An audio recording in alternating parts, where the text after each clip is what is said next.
We can read Steve Bannon this way now, because I was just watching inauguration of Mayor and Jumaane Williams, Mark Levine, comptroller and city advocate.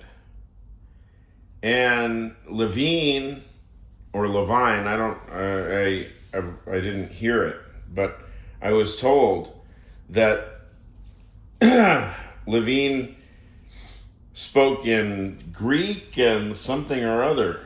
Spanish?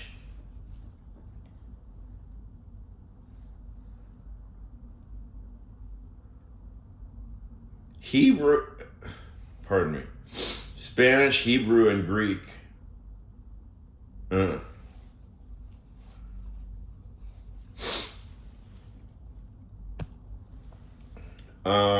And I guess I should probably talk about, what's his name?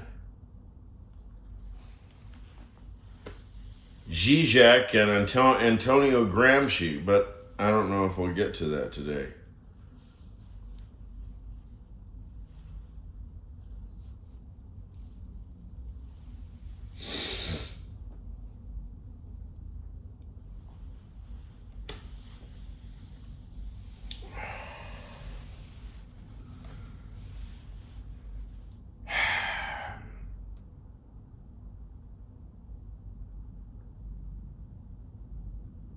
Okay, if you really get into Steve Bannon's rhetorical style,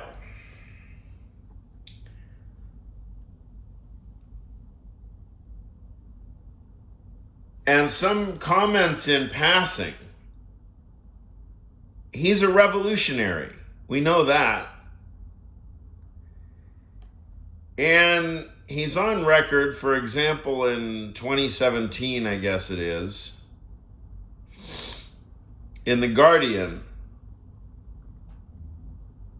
I made this post. It's on my Instagram page. I posted it, I think, on January 6th or 7th as the riots were happening.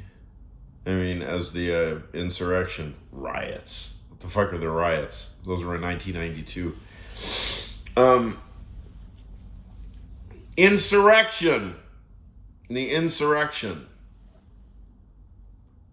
And the piece that the Guardian has him on record saying something about, he compares himself to V.I. Lenin, and that Lenin wanted to burn everything down to the ground, and that so did Steve Bannon. So Steve Bannon has a lot of leftward leanings, doesn't he? So then what's up with the rightward shit?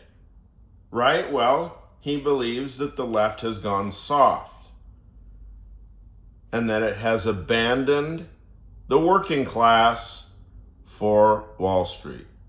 That the left is full of shit, it will not defend its values that it teaches in the academy, and so on.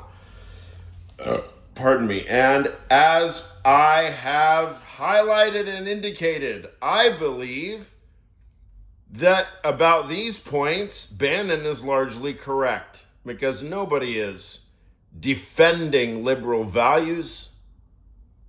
How many people like me do you see out there yelling and screaming?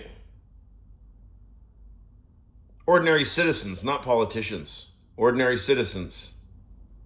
I mean, if you know where they are, you please point me toward them, because I don't know literally anybody who will touch politics with a 1,000-foot pole. They hear you say, and I verify this with everybody that I speak to. You know, I know Palestinians, for example. I know Palestinians here in New York City. And I say, so what? We compare notes. And I say, so how, when you talk to people around town, how do they react? They say, yeah, it's like you say. They just go the other direction. They're really afraid. They're afraid to say anything. They're afraid to be associated with any ideas or any words and so on. Right.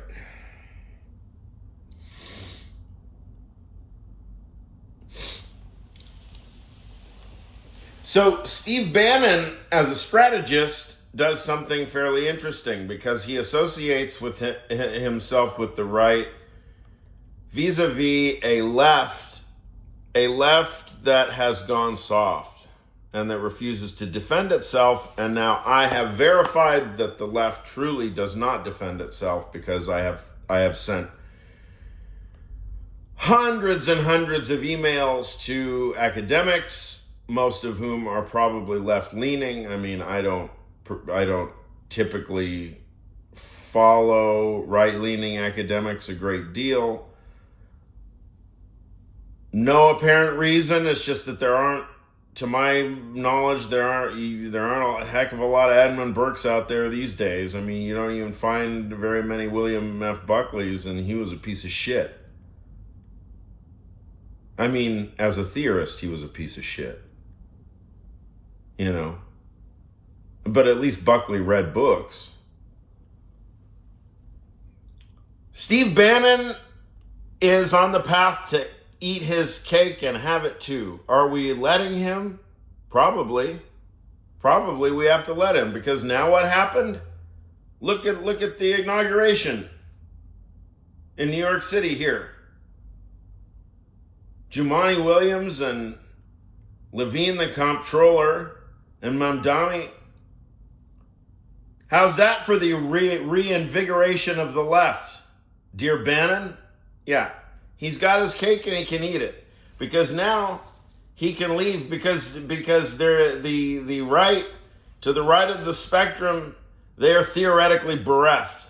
They have zero theoretical backbone. They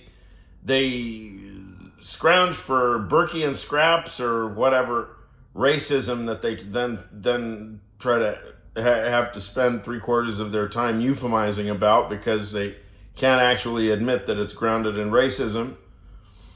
Yeah. Yes, the reinvigoration of the left, motherfuckers. Of course.